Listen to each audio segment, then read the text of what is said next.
खबर ना समाचार कोनो आइल बा आँख असरा में बा जियारा बलम घबराइल बा चिट्ठी लिखले घर छठ हम करत बानी कैसे दौड़ा ले जाइब घाटे जुड़राइल बा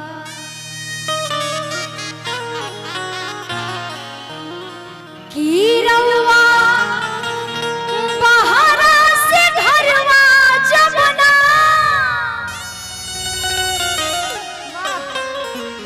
की रउआ बहरा से घरवा जबना आए हुए मलौजी छठ घाट के रसोड़े छठ घाट के रसोड़े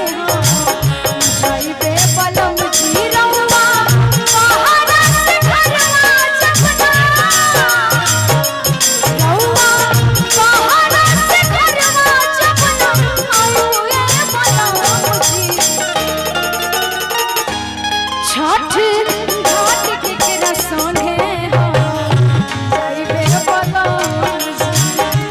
छठ घाट के रसोड़े जाइबे बलौजी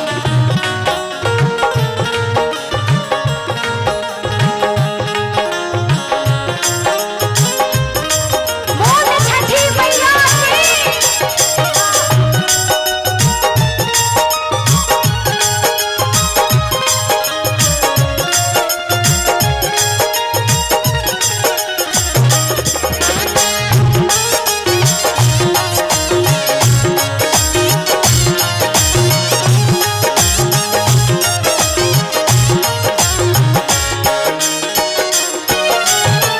के करा से हम पिसवाई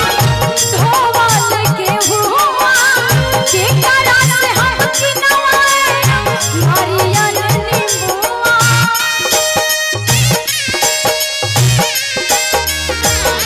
के करा से हम पिसवाई धोवल के हुआ